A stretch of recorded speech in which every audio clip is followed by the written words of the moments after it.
Deputy Director here at the Getty Research Institute. Thank you. My one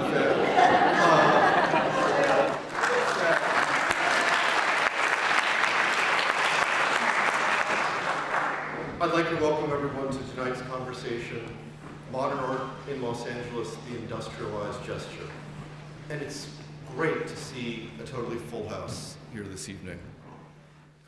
We're honored tonight to have three distinguished Los Angeles artists with us: Peter Alexander, Helen Pashgian, and Wain Valentine. But what I'm going to talk about is the larger initiative of which these Modern Art in Los Angeles conversations are part. Pacific Standard Time is an initiative of the Getty with art institutions across Southern California, which are coming together for the first time to celebrate the birth of the LA art scene. Next year, there will be 36 linked exhibitions stretching across the region from the MCA San Diego in the south to the University Art Museum in Santa Barbara to the north, and from the Santa Monica Museum in the west to the Palm Springs Art Museum in the east, including exhibitions here at the Getty, LACMA, MoCA, and the Hammer. And these exhibitions will feature not only the work of our three guests tonight, but hundreds of other artists, demonstrating the incredible vibrancy of art in Los Angeles in the era between 1945 and 1980. And if 36 linked exhibitions were not enough, as of today, 51 total partner institutions have joined the initiative. So in addition to the visual arts, we will have exceptional music, performing arts, and educational programming. So please mark October of 2011 on your calendar when all of the excitement begins. And also, please join us in such small ways as wearing one of these buttons, available for free in the lobby, or by supporting the overall Pacific Standard Time initiative or any of the individual museums taking part in the project. At the Getty, we are particularly proud of the Pacific Standard Time project because it is the rare initiative in which all four programs of the Getty are participating. The initiative would not exist without the support and leadership of the Getty Foundation. The J. Paul Getty Museum will host one of the major Pacific Standard Time exhibitions. At the Research Institute, we are acquiring archives related to the era from which another exhibition will be organized, and conducting a wide-ranging oral history project. And the Getty Conservation Institute is sponsoring two major research initiatives, one on hard-edge painting, and the other specifically on the plastic technologies used by artists such as tonight's guests. Finally, tonight is a special occasion for us because many of the members of our advisory group, the artists, dealers, critics, curators, and collectors who have been lending their support and expertise to the Getty are in attendance, and I want to take a moment to thank them. We could not be doing this without you. Now, please join me in welcoming the moderator of tonight's conversation, Rani Singh, who is Senior Research Associate in the Department of Architecture and Contemporary Art here at the Getty. Thanks.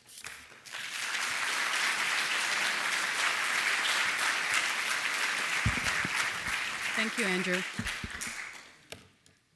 The work of Peter Alexander, Helen Pashgian, and Wain Valentine developed in direct response to a particular time and place. Los Angeles in the 1960s was thought to be the city of the modern world.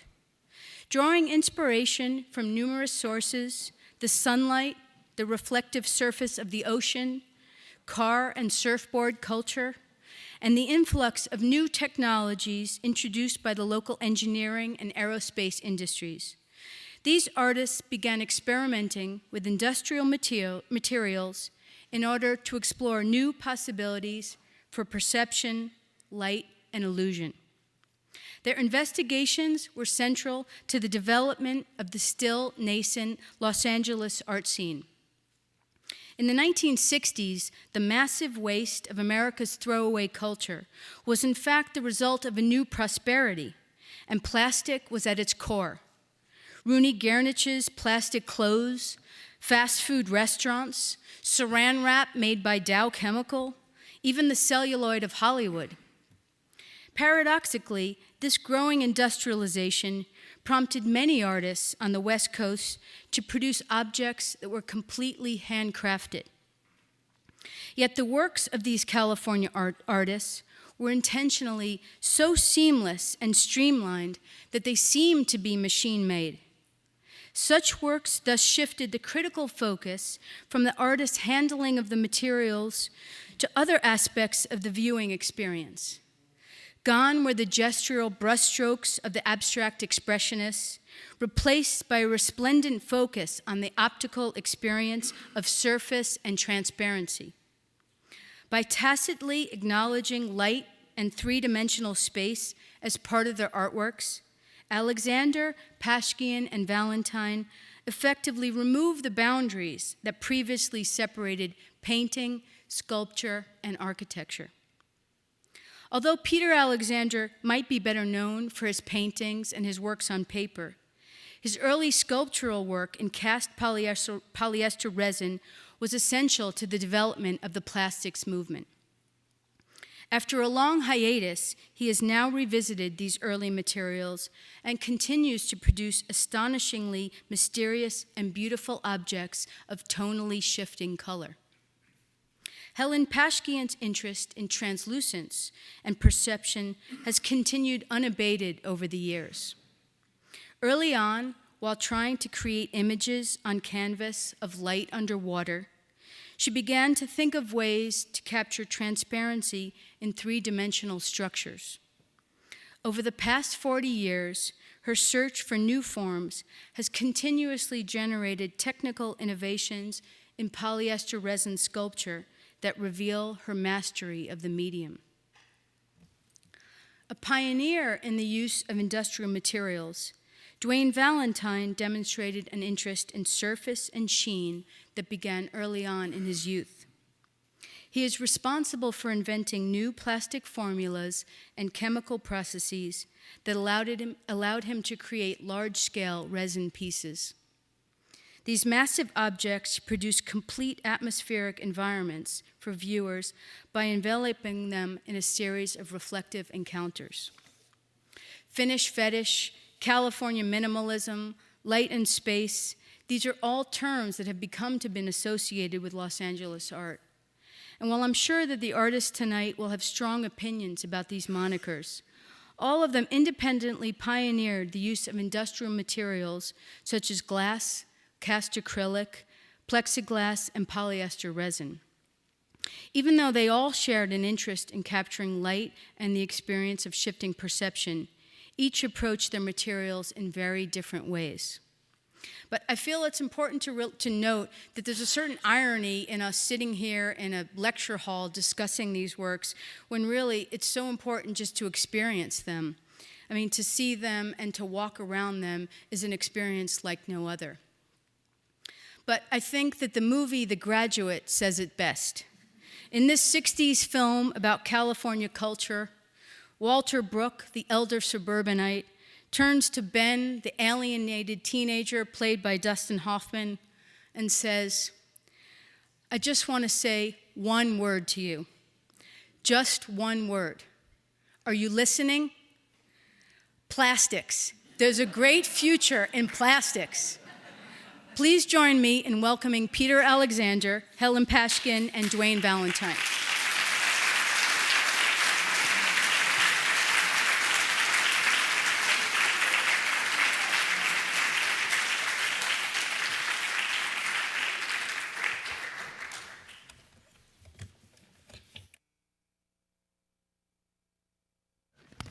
Well, I think we can start. I mean, essentially, I've had conversations with all three of you, and really what's been so compelling is that all three of you have had very profound influences in your youth that precipitated the work that you were to do for the rest of your career. So I thought maybe we could start by talking a little bit both you, Helen, and Peter grew up here in Southern California. And Helen, maybe you can tell us. Is that you? Yes, Isn't that me over there on the right? probably. I hope so. Because you both grew up close to Newport. This is probably at Crystal Cove, where I grew up from the age of 3 in the summers. What I remember most is crawling around the rocks and exploring the tide pools, that wonderful interface between what we know and what we don't know.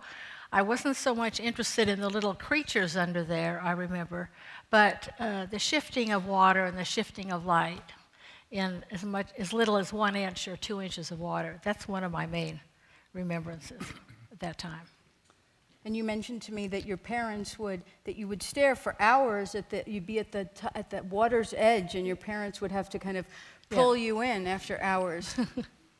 True. And Peter, but you grew up in Newport? South of Newport, South of closer Newport. to Laguna, yes. And Peter, you were close by at Yeah, in Newport Beach, which was a tiny little town. Look at that. That's see how happy things are. early on. Yeah. And did your families know one another? Well, Helen, We're- we were talking about that We're earlier. not sure. We think so. There's some. We think some we met, possible connection, but not long enough to do any damage in Well. those days. not then. But Peter, you obviously grew up by the ocean. Yeah, we lived right. Newport Beach at that time was like you had a house on the sand, and then you had sand dune, sand dune, sand dune, and then you had another house. So it was a very modest community. And this was during the war. So this is Second World War. So that certainly had an effect. And one of the most vivid memories that I have is that when we had a blackout, which meant that the Japanese subs were on their way over, the whole town would get drunk. The martinis would come out, and then that was the end of it. And that permeated everything that everybody did for those, that period of time. I don't think I have any other memories other than that. Okay, that was it. Fair enough. And Dwayne, you came from more inland, obviously, and grew up in Colorado, but your family had an extremely interesting history. And honestly, we could parse out every year of your childhood and really kind of track how it affected the work that you do and the work that you continue to do. Maybe you can tell us a little bit about your upbringing in Colorado. I was born 40 miles south of Cheyenne, Wyoming, and my daddy was a Texas cowboy who drove a ditching machine up there. And my first interest, that was when I got my first Stetson on the screen there. And that's my dad in the background on the other side of the 1939 Lincoln Zephyr. And my dad, he said to me, "Honey, never go out of the house without a hat on your head." So, and anyway, so I grew up a cowboy, horse kid, and as a young man, I always wanted to learn how to draw horses. So I'd sit on the floor of the living room looking at the Sunday comic section from the Denver Post and try to make sense out of how the horses were drawn in Prince Valiant. And horses are very hard to draw. By the time I got to junior high, I stumbled on a book in public library of master drawings and saw all these beautiful drawings of naked women. I said, hell with horses. I was always determined to be an artist. That's the only thing I ever had in my mind, whether I knew what that definition was or not. My mother's family were hard rock miners, grandfather from Copenhagen, one from Germany who came to Colorado, the high mountains, to search for gold. And my great uncles would take me around the tailing piles where they spit out the scraps of ground up ore, and they'd pick up a rock and say, "Dwayne," they'd spit on it and say, "Look at this." And it was like, you find this stuff, it's magic, it's treasure. And I became interested in rocks. And in third grade, I had a teacher who had a lapidary system, and I used to go over to her house after school and cut and polish rocks. And during the war years, Dad was a itinerant government high priority construction worker, drove a Caterpillar tractor. And we started out in a 10-foot trailer house and moved all over the United States. My folks always joked that we lived in 40 states, but we just actually slept in 40 states.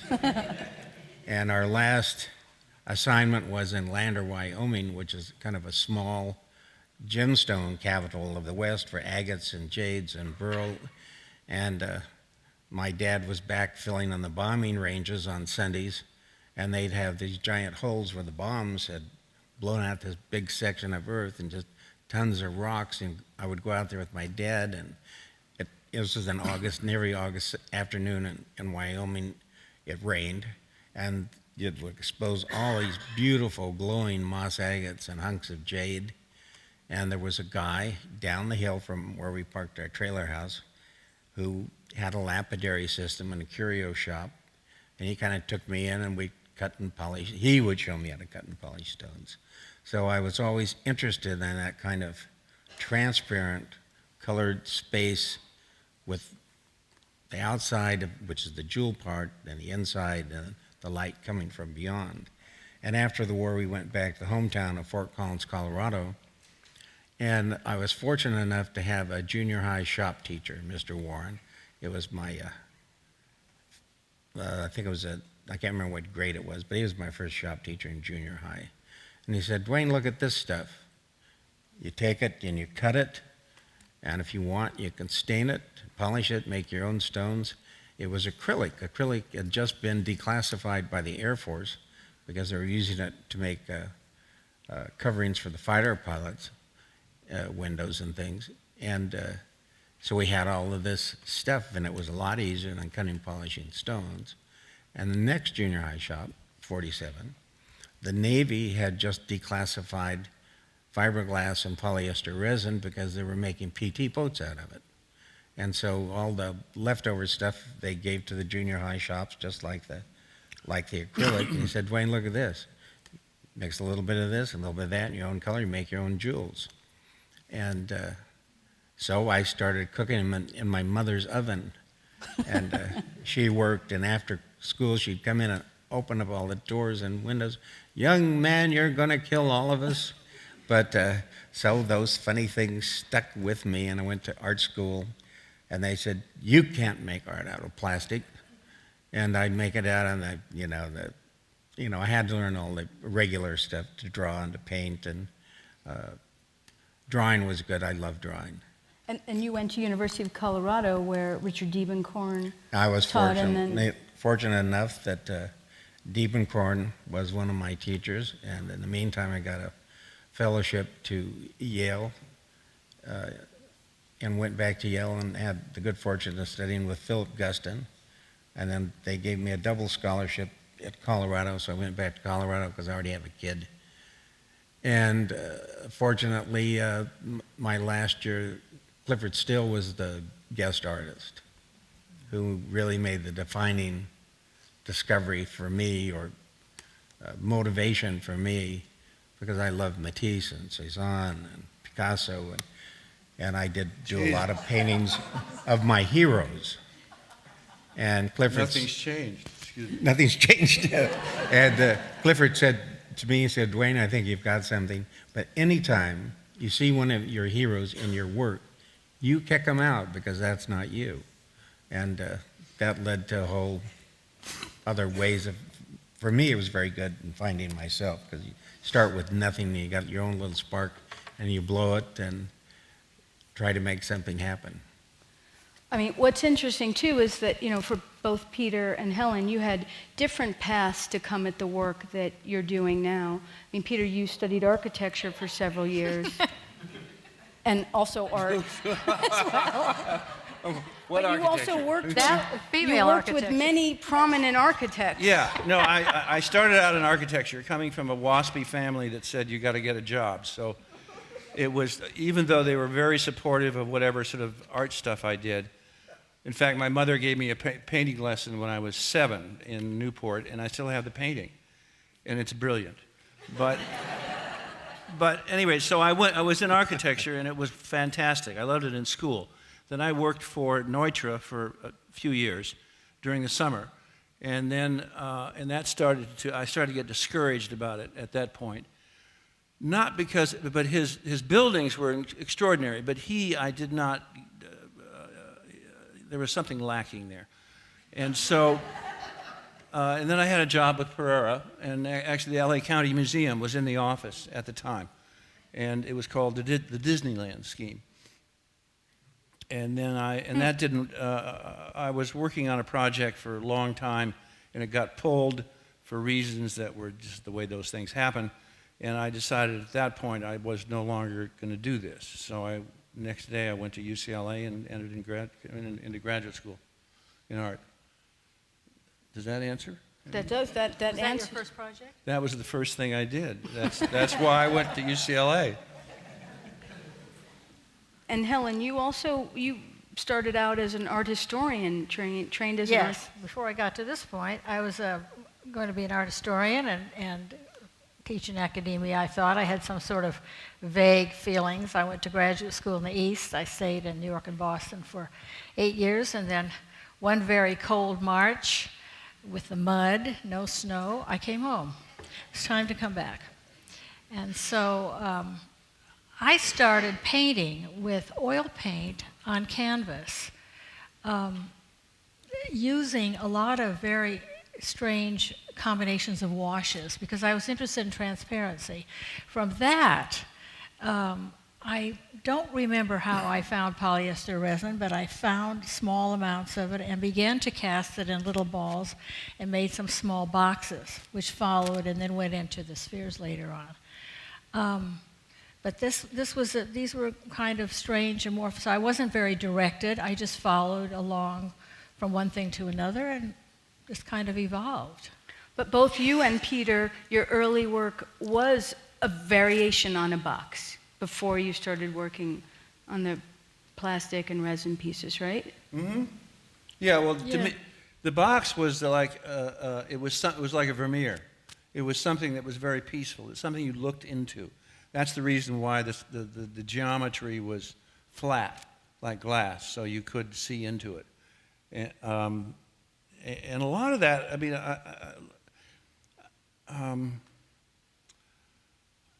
Larry had a big influence on that because That's Larry Bell. Larry Bell. And I was sort of, even though the same age, I was much younger in the introduction to the art world because of my architecture stuff. So I was looking at Larry and I thought these things were fantastic. And so the first pieces I did were boxes like that. But I think it's principally because it was like being underwater. It was all about that sort of silence. And that came, of course, from surfing, where you paddle out and you don't care whether you catch a wave or not. All you care about is looking down underneath and seeing that water. So, that. Well, and some of your, I mean, you mentioned that some of your early work actually came, I mean, you were a surfer, and you would have to fix up your boards and... Well, what happened is that I was 13 at the time, and boards get damaged and they have to get glazed, so I was glazing, one does their own stuff then, and there was a resin in the bottom of a Dixie cup, and when I was at UCLA, I was working on a project, and I remembered that resin, and I thought, I bet this could be cast. So I did these castings.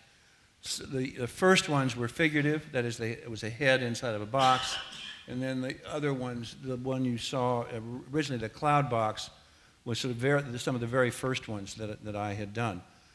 But this was all independent from anybody else, meaning that I think everybody's developed, somebody here, somebody there, and somebody elsewhere, and then we sort of, merged or got together or discovered others that were working in the same material. And with so great glee. At the point when you were starting to work in plastic, did you know that other people were using the same materials? As art objects? Yeah. No, it was not an art material. And let me just step back just for a second. The issue that was raised earlier about LA, one of the wonderful things is that you were totally exempt from the art world, because nobody took anybody out here very seriously. Still don't. And so you could indulge, or else you could enjoy those materials and all kinds of flights of fancy. because you were free. And that, I think that made a lot of difference to all of us.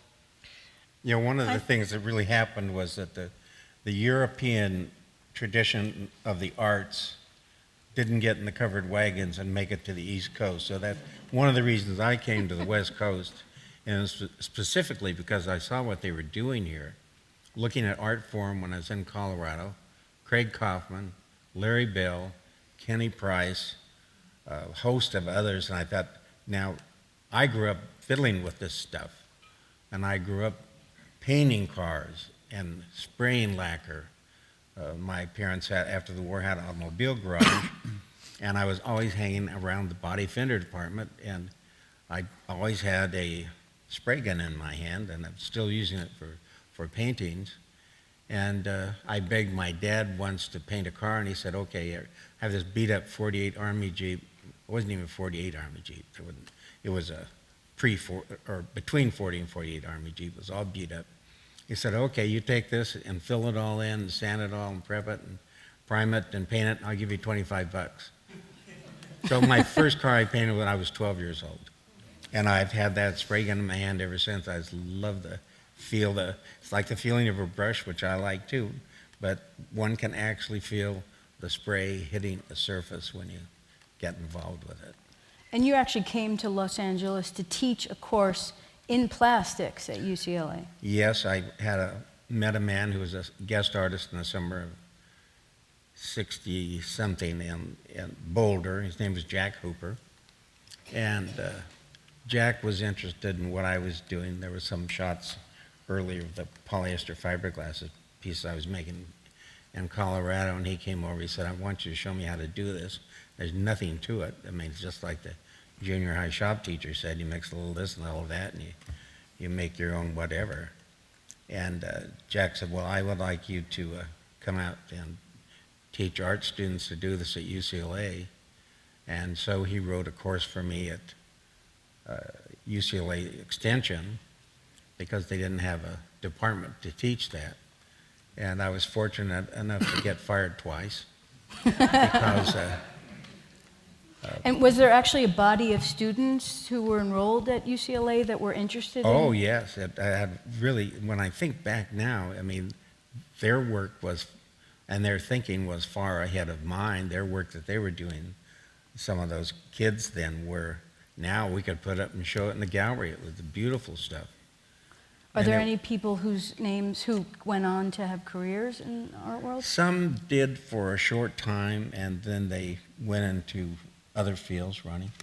And you only taught did you teach in addition to that period at UCLA? No, when I was lucky in a sad way.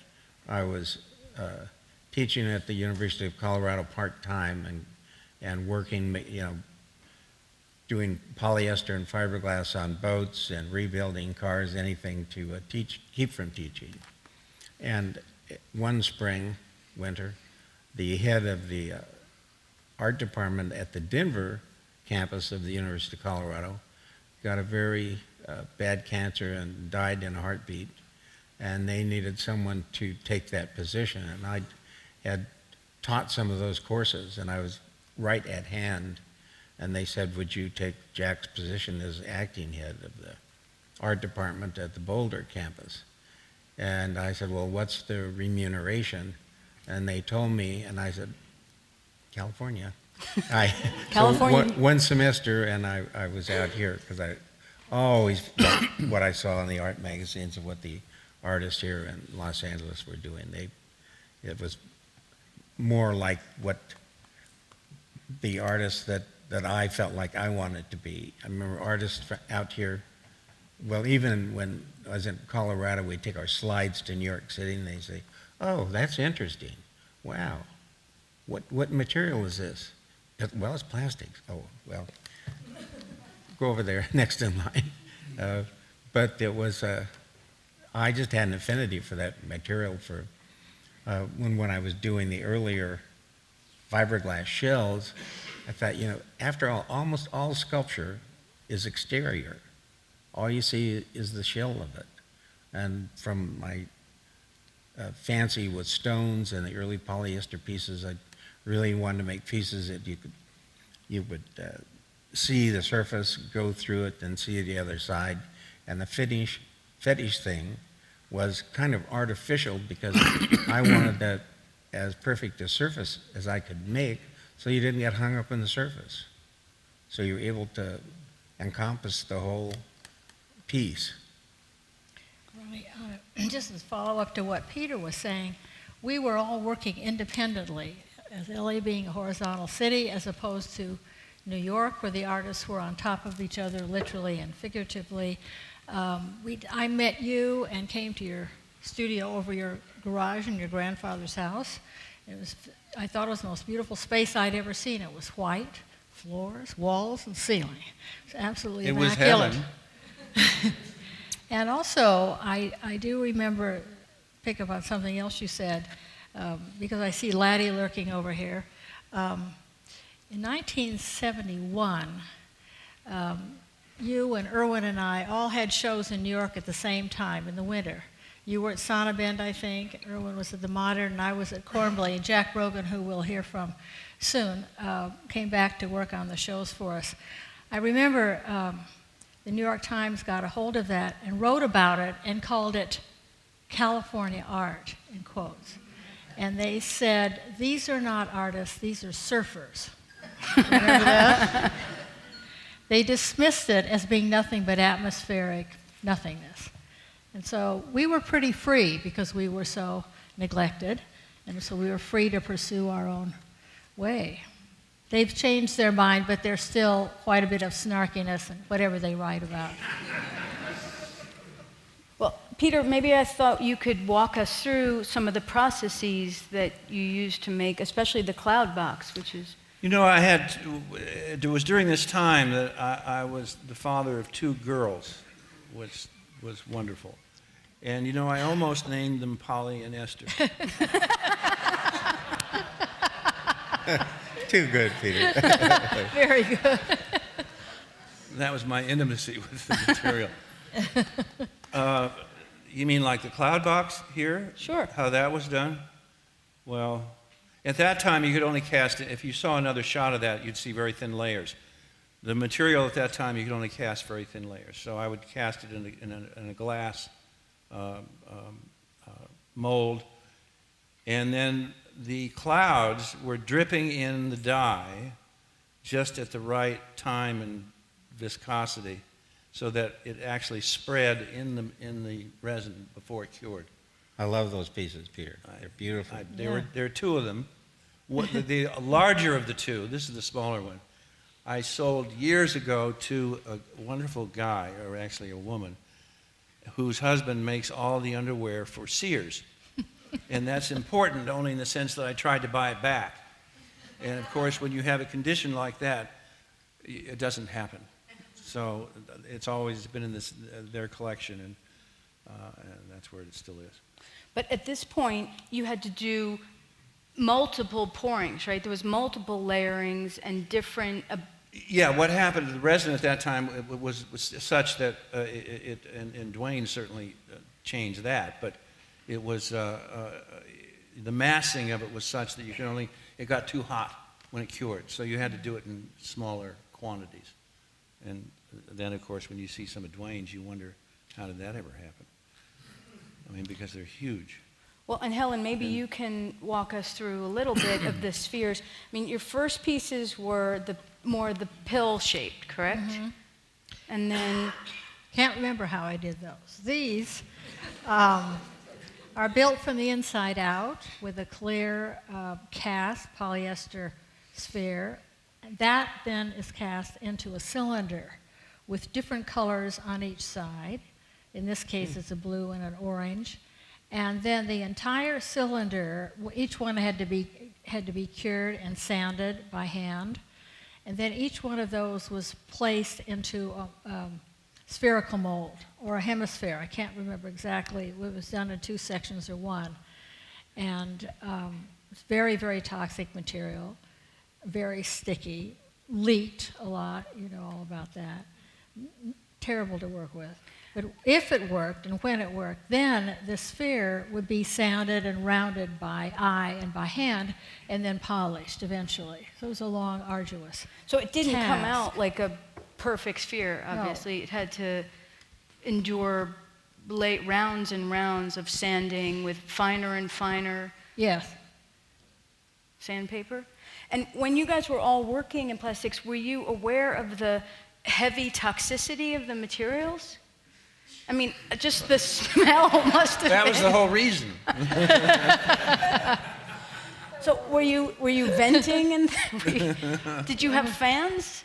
Well, I mean, no, it seems. I had a particular experience which was, I got poisoned from it. At least I thought I was poisoned, whatever happened, so I stopped using it. This was in sort of early 70s, 71, 72.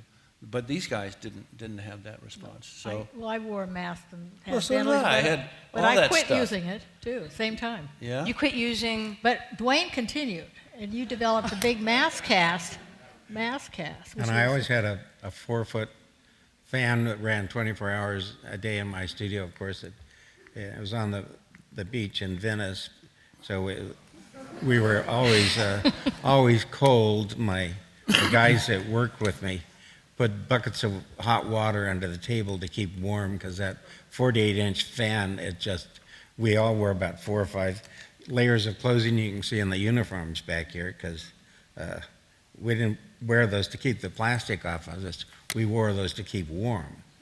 And we, of course, all wore masks. I started wearing masks when I was a kid painting cars, but the masks then were like 6 layers of Kleenex with a rubber strap around it. And I'd get through painting a car, and you take it off, and your nostrils still stuck together when you took a breath.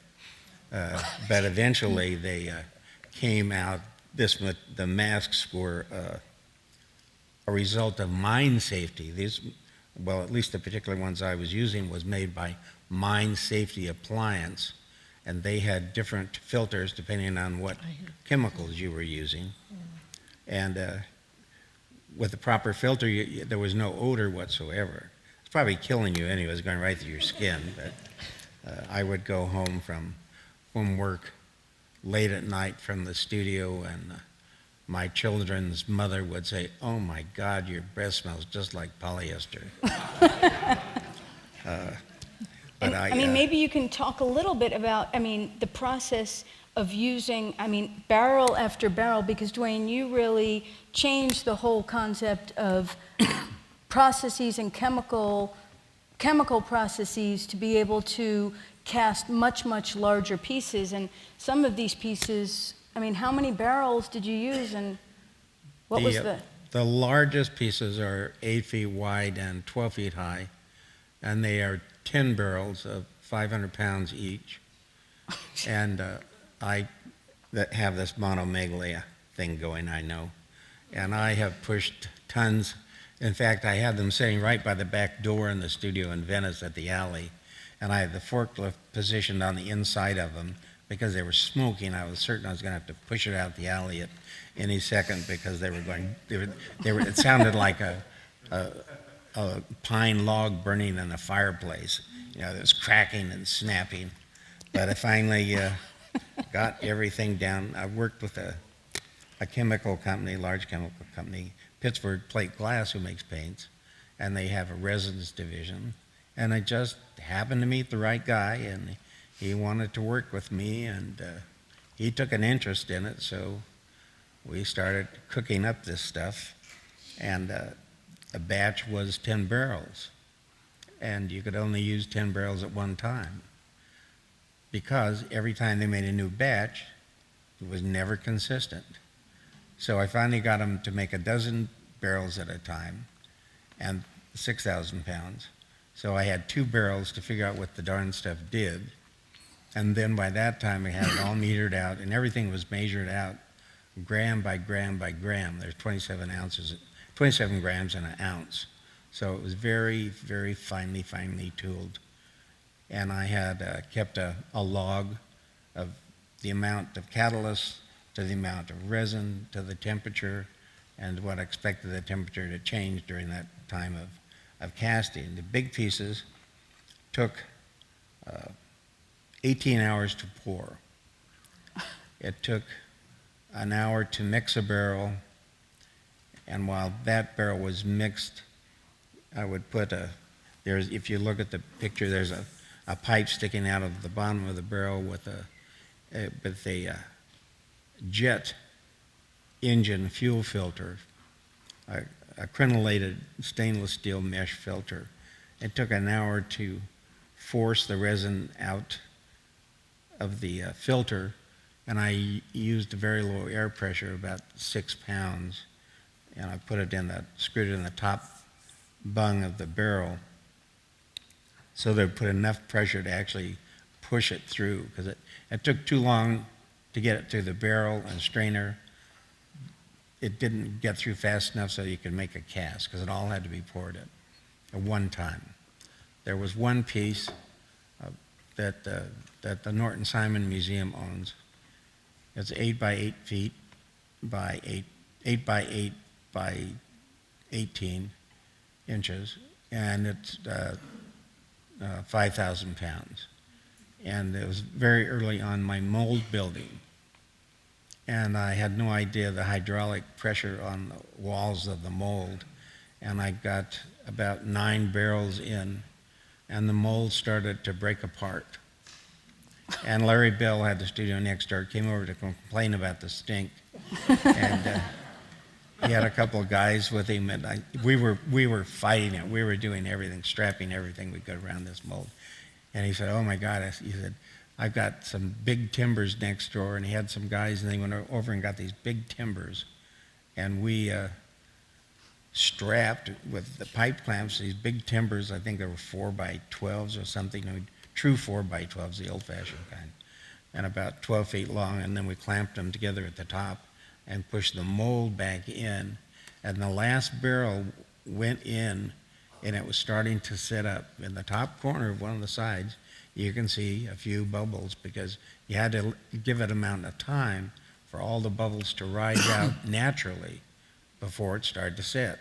And I always get a kick out of that, because Larry was so terrific helping me. And did you eventually do a 10-foot piece in diameter? No, the 8-foot 8 was the diameters were largest. the largest, yeah.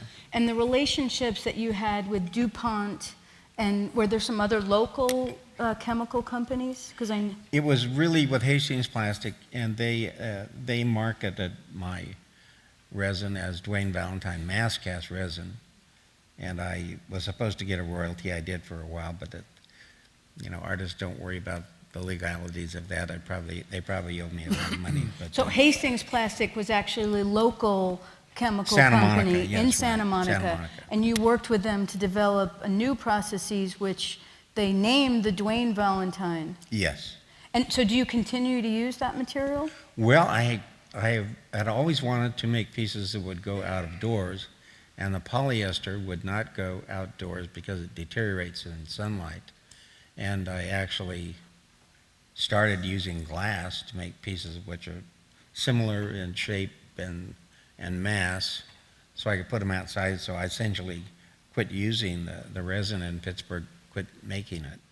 But that was a big shift, wasn't it, when Dwayne developed new processes, because it enabled you guys to... Yeah. Just to comment on that, I was listening to Dwayne go through the agony of this process, and I was thinking, I would never, ever even come close to something like that in terms of ambition or in terms of ability. My criteria was, if I couldn't lift it, I wasn't interested. See, Peter's smart, We were beautiful pieces. You went on to create the tall wedges and the wall pieces. Well, no, but the size of the wedges were all determined by what I could lift. That's why it was that. My problem was I was stronger than you. I know. You've been many things for a long time.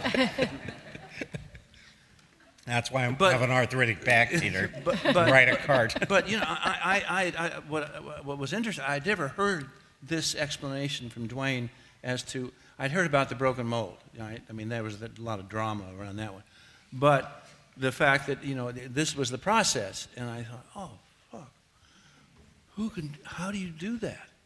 And it takes a very particular sensibility to be able to do that. And so there you go. And I mean, that says it all right there. And Stanley and Lise Grinstein to supply you with forklifts. There you go. Which we had a picture of in one of the Yeah, previous my friend images. Wayne, how about the time you poured a great, big, huge one? Your men had, you came to inspect it, you had the cigar, and you dropped it in. I still have it. That's like the special one. I'm sure that, there's probably a lot of mistakes and ways to be able to control, the bubbles and the color density and hue. Did you have problems, Helen? For every one piece that you made, how many pieces? Yes, lots of them. Very funny thing happened, 1970 and 71. Peter and I, some of the people were resin artists at Caltech. That was a more or less... Resin artist? Caltech? We were resident artists. Resin in residence. And it was more or less a disaster, wouldn't you? Oh, it was wonderful. But what the concept was to bring artists and scientists art and together. Technology, and that more or less didn't work, certainly not at Caltech. However, there was They weren't the least bit interested. No, they weren't. But they tolerated us briefly. Neither was UCLA. No, that's true. But there was one very funny story. I bet one of the professors who was in chemical engineering, and he was fascinated by these spheres, and he said, Helen, how about coming to my luncheon seminar? We'll have some Caltech postdocs and graduate students and some people from JPL, and we'd like you to bring slides and bring some of the pieces and explain them. So I went. There were about 30 men, and we sat around, had a pleasant lunch, and then afterwards, I had some of these on the table. And I explained them. I explained how they were built. I showed them slides. And they were all fascinated, except for one person who took great exception to them. And he said, well, can't be done. And the professor said, well, she's done it. And I said, well, there were a lot of variables. I tried to control the heat and tried to control this. And he said, you can't put a cylinder with a sharp edge against a soft circular edge like this. It'll crack. And I said, well, it's true. Many of them cracked. And I kept working on it. Well, he got madder and madder and madder. And he said, I don't care what she says. It can't be done. So all the rest of them started laughing. And he stood up and walked out and slammed the door. And the professor said, the one thing you couldn't have known is that you have completely negated his entire doctoral thesis. Really? Helen, that's good. I never heard that story. That's Because wonderful. these were theoretical Yeah. chemical engineers, and we didn't know anything, none of us, and we just were making them for art reasons. And so that's the marriage of art and technology.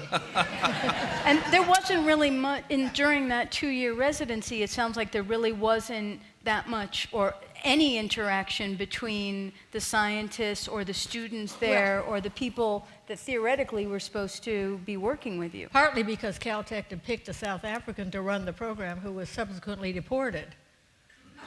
Remember him? Yeah, no, Yeah. I do. Yeah. And it was supposed to be modeled somewhat on the MIT program where they had an artist in residence program.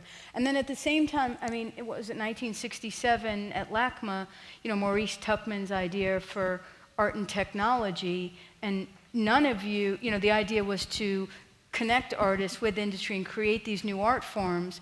The irony is, one, none of you guys were even included, but you obviously were doing that anyway.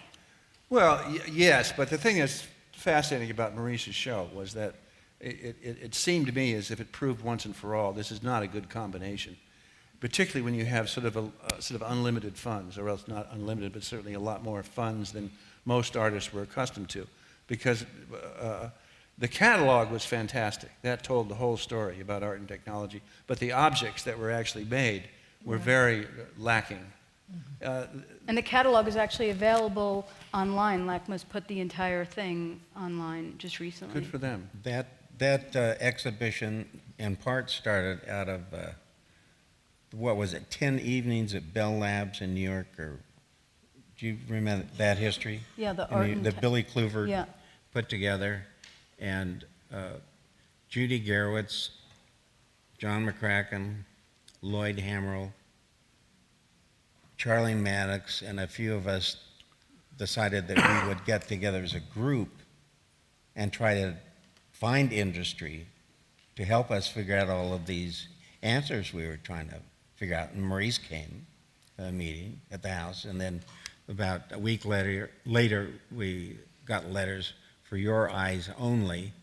I think I, invited us to be in the show. I think subsequently I was, oh no, this was the art and technology, not the, I was thinking sculpture of the 60s, excuse me. That was the art and technology, yeah.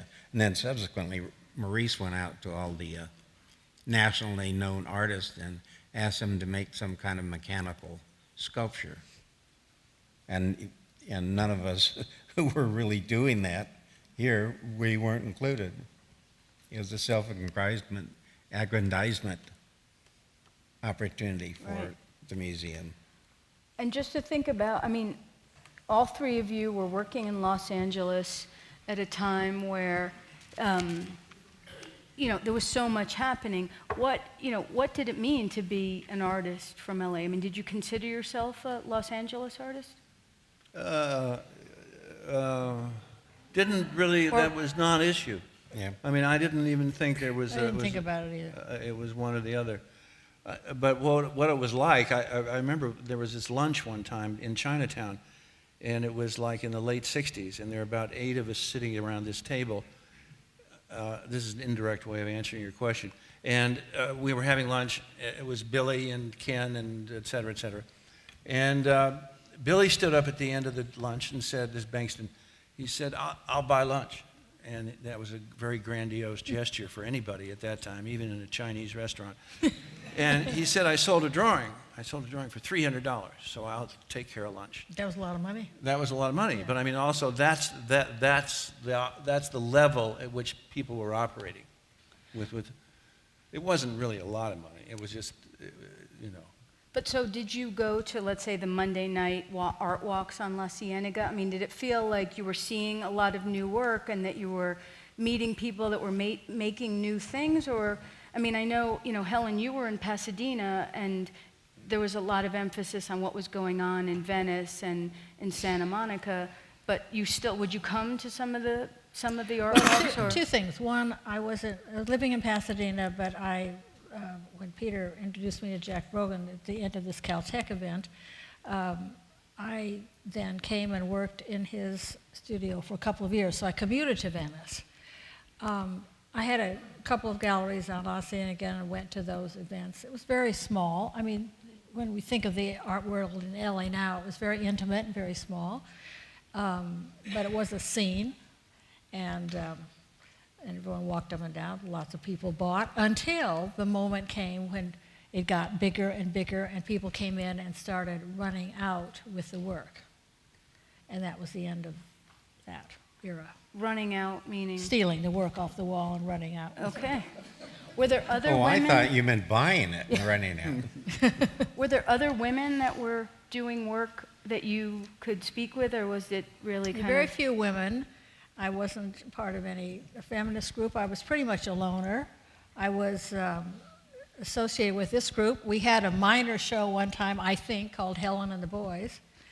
And Who was in it? That was Who it, was in I it? think. You and you and you. Laddie Dill. Yeah. And you were about to tell us a little bit about the piece that you made. So at the end of the residency, there was an exhibition where they invited the students, and you all had to show the work that you had been creating for the past couple of years. that was at the gallery at Caltech. Yeah, that That's was it, at yeah. the gallery at Caltech. Yes. And that's, yeah. Did you? I mean, and you had a large piece. I think we showed it. Oh, yes, there it is. No, No, there it is. That was very interesting. That was is 5 that you? feet, yep, 5 feet in diameter, and I was working on it there in a small room, sanding it, and I knew it wasn't going to be ready on time. It was sanded but not polished, and Peter kindly enough said, there's a guy in Venice who I think can help you with that. And so his name is Jack Brogan, and I went to see him that day. Next day, Jack and his men came out, picked up the piece from Caltech, took it to your shop, and they worked on it all night. They polished it, and they got it back in time for the show at Caltech, and there it is. I'm dusting off the surface. The epilogue to this story is that a week later, I took some people into the gallery, and I noticed something. You know how you notice something is a little bit off? I noticed that it was missing. This was not a small piece. It took 4 or 5 men to lift it. It had been stolen out of the gallery, never to be recovered. How Was flattering. this that a nice? sphere? Yeah, this is big in the piece. criminal Sphere world. or Yeah. circle? Well, Sphere. no, but Jesus, that somebody would make that kind of, that's Yeah. real, they really cared. Well, I think this might be a good time for us to introduce our special guest for the evening, and it's someone, Helen, that when we were speaking, you called him nothing less than an artistic genius. True. And Jack Brogan, who is here tonight, is going to join us. He's a master engineer, a fabricator, A technical artist. a materials magician who has really worked with everyone from John McCracken to Bob Irwin from day one, and Linda Beglis and Frank Gehry's cardboard furniture.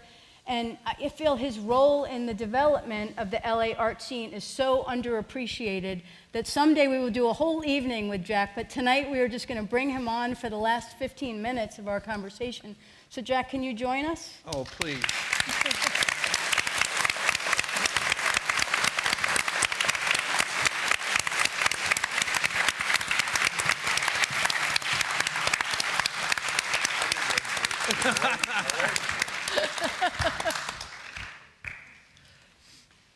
There ain't nobody don't love Jack. That is right. And Jack, I'm really intrigued and interested in how did you even get started working with some of the artists? I mean, you had a furniture business early on, and how did you start to even interact with some of the artists, or even think of, working as a fabricator or conservator as an option? First started working with Irwin, and then he introduced me to Peter, and it sort of just went from there. Laddie, and I don't know, Ron Cooper and whomever. But you've certainly done projects with all 3 of the artists that we've been talking Oh, yeah. with. Oh, but yeah. How did you meet Irwin? I mean, initially you started telling us a little bit Oh. tonight, and I had never heard that story. Well, the Irwin, I was intrigued with his paintings, one line. Then later, no line, so. And, we'd talk now and then, but as I was saying earlier, I'd see Irwin and Larry and different people at this Mexican restaurant in West LA, and they were always Which restaurant was it? lucky you. Lucky you. So then when Irwin started the dot paintings, my shop had burned down, and I was working at a cabinet shop, and he came in, and between the owners and he wanted to do the stretcher bars for the dot paintings, and so then we developed that, and then when he started doing the dots, well, we talked a lot about how to do all those dots, so because I was doing these different furniture finishes, and I did one finish that was dots, but it was done with a spray gun, a special spray gun.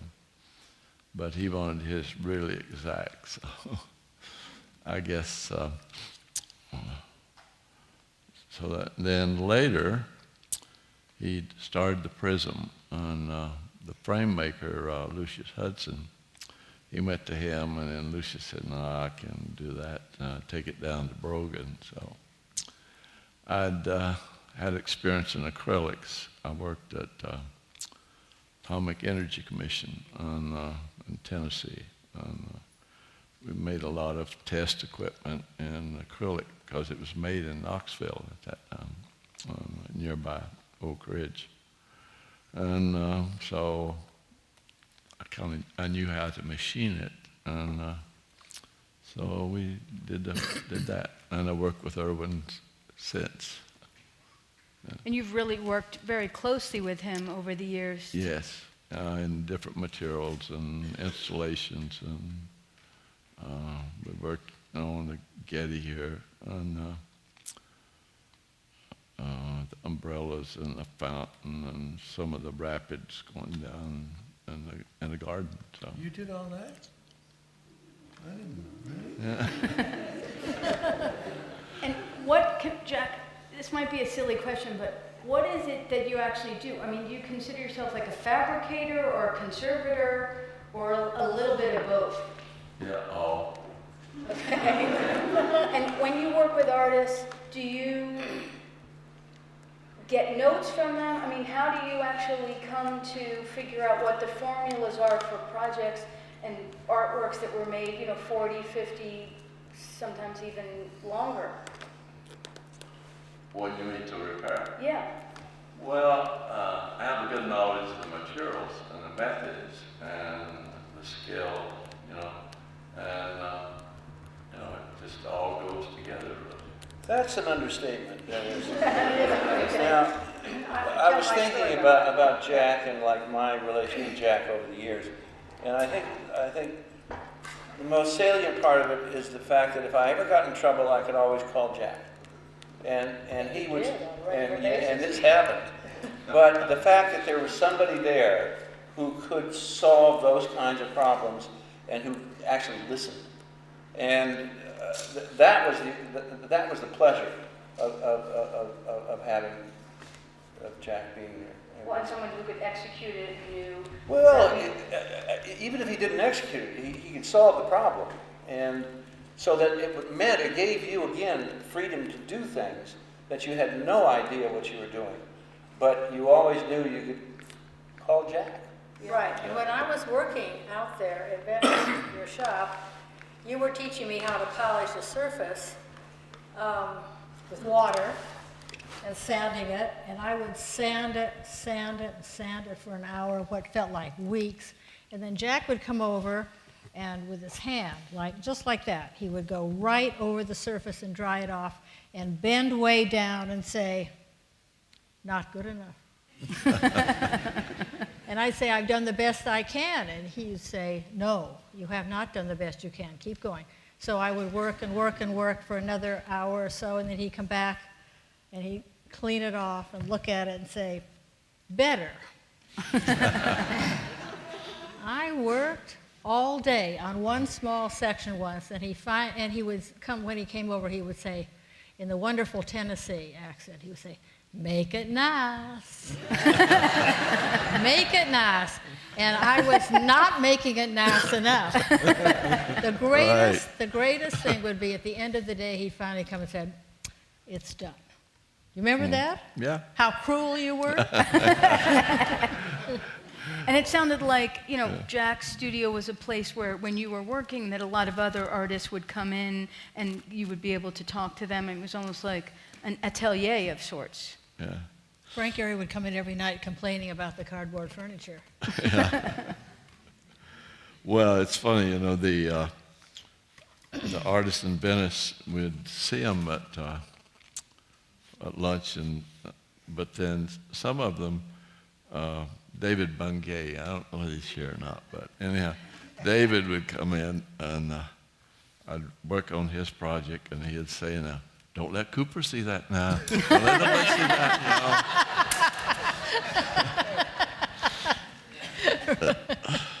Well, there's a lot of secrets. I mean, I'm sure a lot of people would come in and be... No, but a lot of that was the energy, that, Right. and it was all about, I can do better than that, or whatever it may be. So there was all that sort of stuff going on. And Jack, did you remember the story of working on Helen's piece furiously the night before it had to be exhibited? And the what? Did you remember the story that Helen told? Oh, yeah. Right. Yeah, we did that, and then I had a very devoted crew then. Did you steal it? No, I didn't steal it. I think one of my crews stole it. He went to Argentina. Better make a new one. Oh, really? Yeah, we would work sometime in the past. I would work, like day and night for 2 or 3 days. Yeah. And I mean, right now, currently, in the past recent months, that you've been working on pieces by everybody sitting here on the stage. Yeah. Yeah. And we're looking at some, especially Dwayne. yeah, some of Dwayne's pieces. Some of those big pieces. Yeah. Yeah. And We so- have about. Yeah. And we got. How many got of yours? We got 5 or 6 of Dwayne's. Are these pieces? 7 McCracken's. I don't know, a lot of work. Are these pieces that came in that were a little damaged, or are these new pieces? Yeah, a little damage. Yeah, a little more than damage. Most of them are look like they rolled them out of the building. We have one in there that had 70 chips in it. Some of them as big as your hands. That piece that you just had your hand on, that kind of smoke flow, Yeah. that was at an exhibition in Denise Renee Gallery in New York City, and they rolled it across the marble floor. Oh, yeah, that's New York. And, That's New York. And I had to fly out to New York City, and we lied that piece down in a tight back room, and no place to ventilate, no place to do anything, and had to fill it. And now I just let Jack do all that stuff. That's terrible work. All the dirty work. Yeah, it's a. Well, I thought maybe we could open it up to questions for a few minutes before we finish. Maybe we'll have VSAs that'll have microphones, and if you just raise your hand, we can have them, and you can speak your Hi, question. David. Speak your question into the microphone.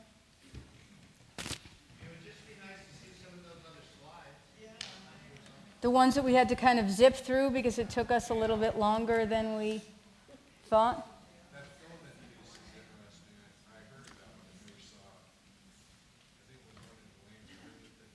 I can't hear you.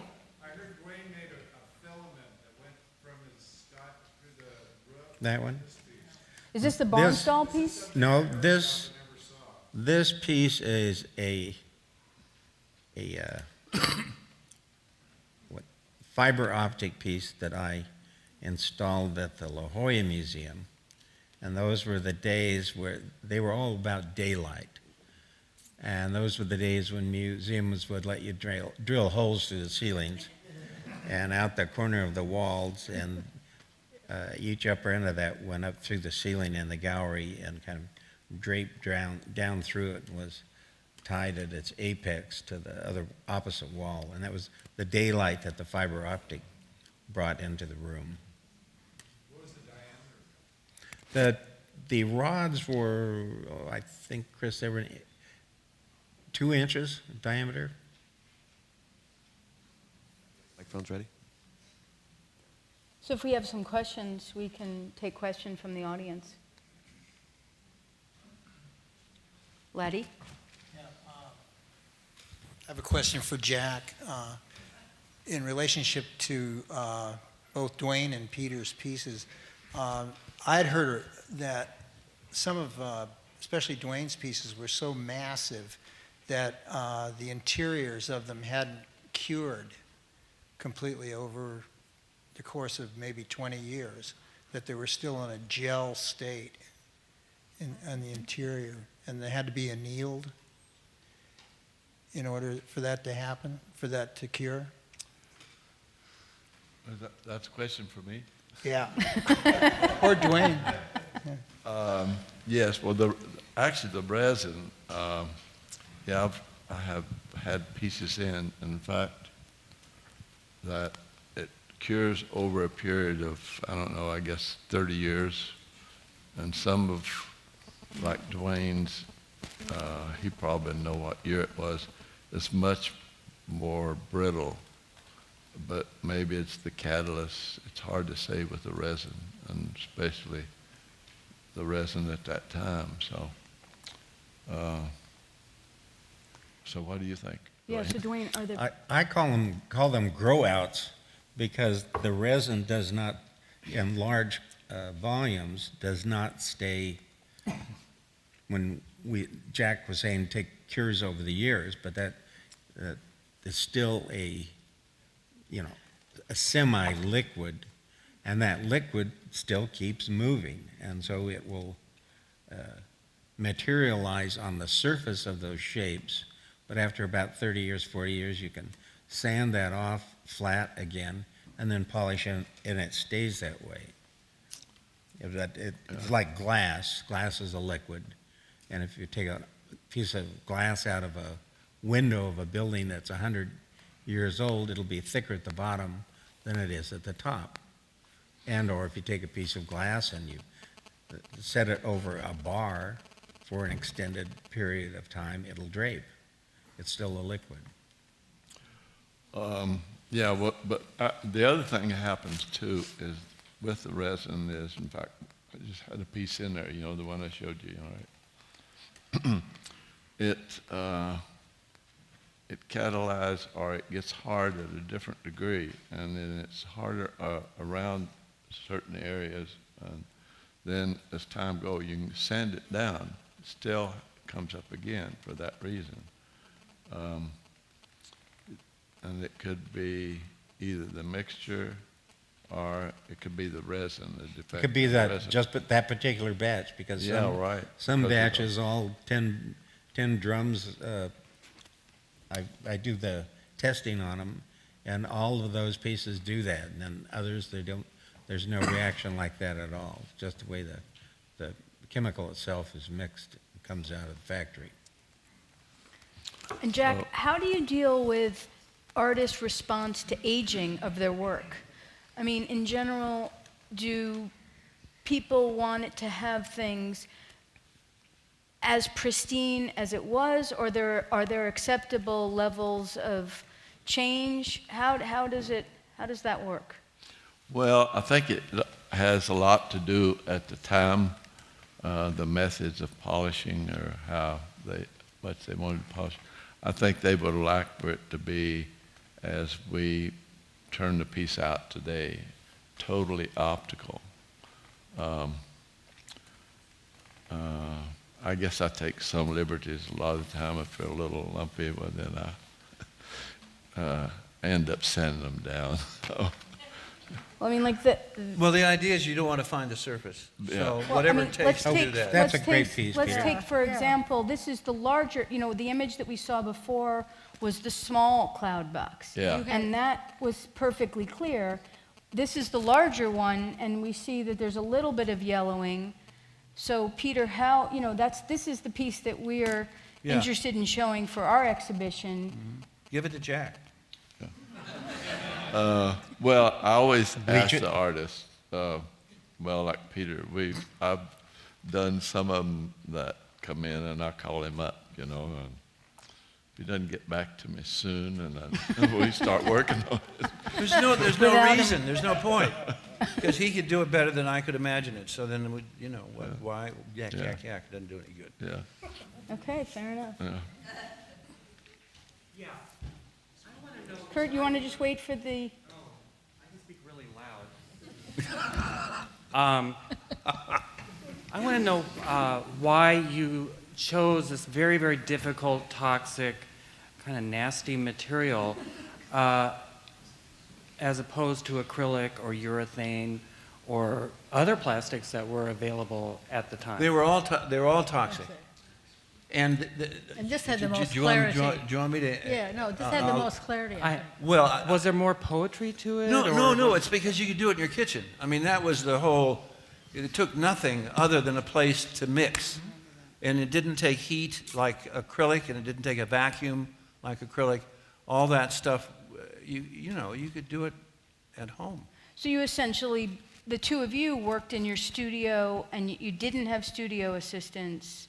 No, for the most part. No. It was all hands on. But to be able to make a liquid water. It was like water. To make water solid, that's what the issue was. And how you got there was irrelevant.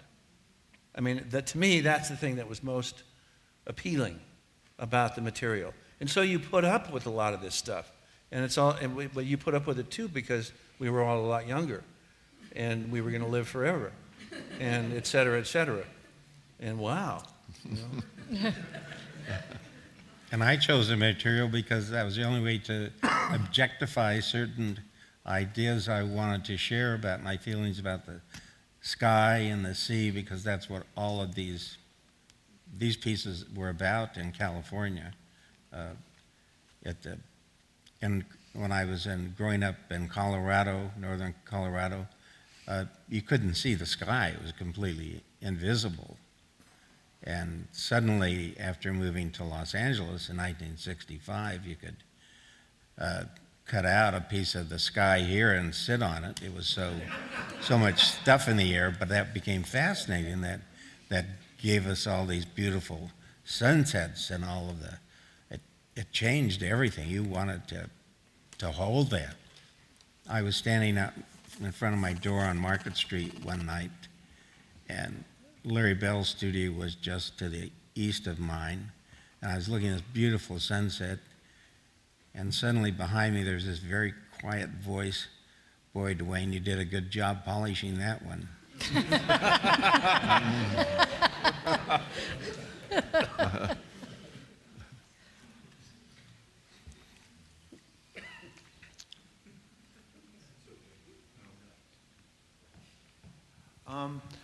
I would like to hear from each of you why you chose the shapes that you chose to cast the material in.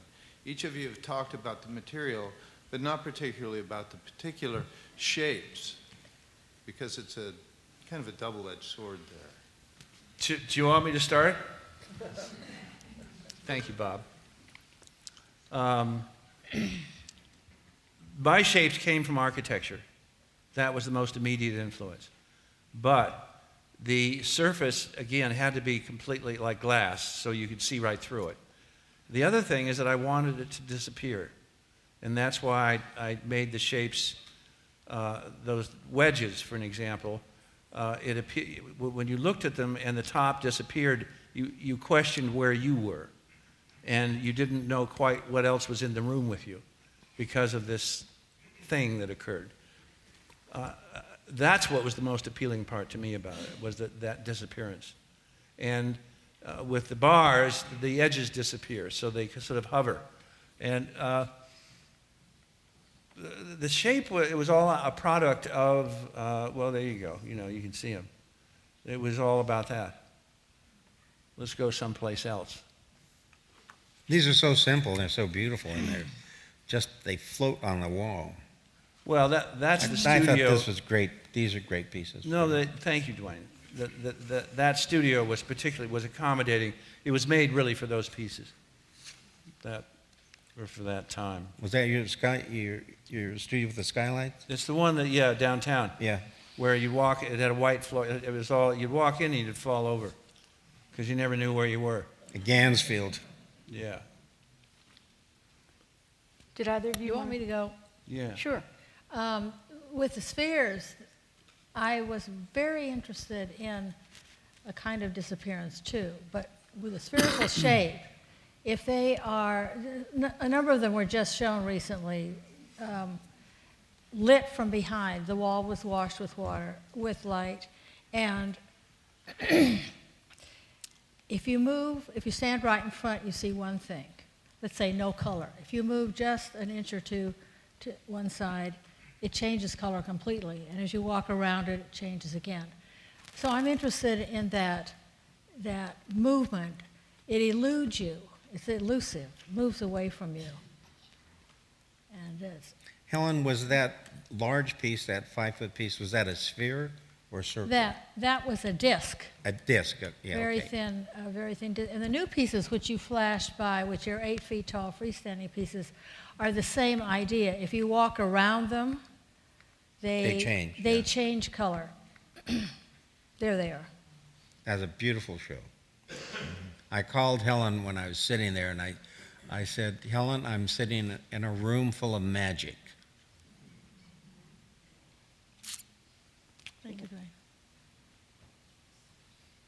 Yeah, those pieces you had out there, the spheres lined up on the wall, they were fantastic. It was such a pleasure to see those again. And this was the recent show at Pomona Yeah. College of Art. Museum, yeah. Robin, did you have a question? Hi, yeah. My question is, I'm interested in hearing you all talk a little bit about the way that your pieces operate in the spaces where you're showing them and how you deal with light in those spaces. So, for example, Helen, you just mentioned that you installed the spheres so that they would be near a wall and light could reflect. And Peter, I know that you deal with the walls in a certain way, and so I'd be really curious if you could comment on that, because the space that the work is in is such a huge piece of it. I think we all like, my feeling is we all like the walls illuminated and not the pieces. At least I do, the walls, Yeah. so that Yeah. you see the color coming through it and not all the reflections on the surfaces.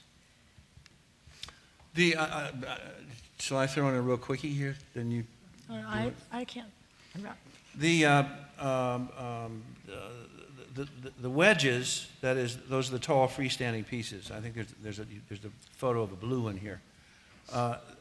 They were intended to be 18 inches from the wall, so you didn't walk around them. They were not dimensional. They were not sculpture in that sense. What it was much more connected to the room that it was in, and that was the way to make the connection. The next step from those were the bars, and the bars went right on the wall. So it was really a painting idea, but it was used, with the resin. Well, also, I mean, just the idea of scale and the shift in your work, because all of you worked in very environmental pieces. I mean, you had small pieces, tabletop pieces, and then all three of you grew to, or shifted and changed over the years and had more full-scale room, environmental pieces, and it really changes your relationship when you're, to the body, when you're looking at one piece that's on the table and then you walk in and there's a piece that's 10 foot square and you see your reflection and the reflection of the person behind you, and, certainly, Peter, the wall pieces of yours, I mean, those just create an entire environment. I mean, it's really hallucinatory the way they kind That's the word. We like it. Yeah, it's true. And Robin, But I guess my question is, to relate to Robin's question is, how does the idea of scale change when you're working in a larger environment? I mean, you're obviously trying to create, the lighting and the whole room environment. And certainly yeah, for Robin, we've talked about this before, but I think that in the case of the discs, if they're a certain way out from the wall, they look like they just hover there. In 1969, I showed 4 of them in New York, and the New Yorkers came in and they would look around the room and they said, well, you forgot to put the work in. We thought there was some artwork in here. Because the edges completely dissolved and all they could see was some hovering color. They weren't seeing that very clearly. I have nothing against New Yorkers, it's just that they They just didn't want to see it, Helen. They didn't want. We know that. Hold on. Here we are, the three of us talking about basically that same issue, which is, it really isn't an issue anymore. But it was because of there was no access. And that was a disadvantage from the point of view of commerce, but it was a distinct advantage from the point of view of having a good time. And being able to work privately, Yeah. which was nice. You went from the Guy Dill, Yeah. in his early years when he was still at Chenard, I think, he used to polish those wedges for me. And I had a shop, a sort of 3 or 4, several people. That was very short-lived. They all died? They all. It was like, it was like the shoe business. I mean, it was like you had these guys, you had to find something for them to do, and then you had to think about it. You had to get up in the morning and and deal with it, and it was not the pieces would be made, they would be polished, they'd be shipped, and I'd never see them, except during the casting. And it was like, and I thought, something's wrong with this. So this is not so much, but I remember Guy, for an example, he was wonderful. And he was polishing this one piece, a wedge, and he started polishing this dip in it, this hole, like this. I had a system, you go back and forth like this, and start getting deeper and deeper. And suddenly he just dropped it, took off his thing, and said, "I can't do this anymore." and that was that. So, excuse me, guys. Guy, did you have a question? Did you have a question? Peter, you went from object to the wall to painting pictures. How do you link that back? How do you feel about the pictures you paint to what you did when you were casting objects? It's all about the pleasure of the moment, and whatever it is that you're doing is sort of irrelevant. The upside of picture making is that total absorption in the moment, in which it's like this, right? And it's hard to get that any other way. And the one thing about using manufactured processes like we're talking about here is that what you do is you wait until the thrill comes. And the thrill usually, if it comes at all, it will come at a later date. But it doesn't happen with that sort of intimate touch. Not that instantaneous No, it's reward. not that kind of, you're in Like another painting, yeah. You're in another Right, world. right. Where, with this, it's like, oh, God, do I have to smell that stuff again? And so on and so forth. But the payoff, as Helen had mentioned earlier, which is that you're willing to put up with this because these objects themselves they can be so extraordinary. This is an example of going from the plastics to the glass and the love of the water and the sky. This is a 6-foot by 6-foot laminated glass fountain, and the water comes up between each sheet of glass and ripples down the outsides of it. So I felt this was like a real discovery for me to be able to have the piece shows the sky through, has the water running through it, and it has the sound of the water. They're too hard to make, though. I think we have time for one more question. One more question. Hi. You were talking about New York and the differences between New York and LA, or maybe the disrespect towards you as artists from the West Coast. But I was wondering, seeing these objects and dealing with space and how these objects are displayed in the exhibition space and how the viewer is relating to these objects. How did you feel about minimal art, and how were you related to that, or relating yourselves to it or not? No. No.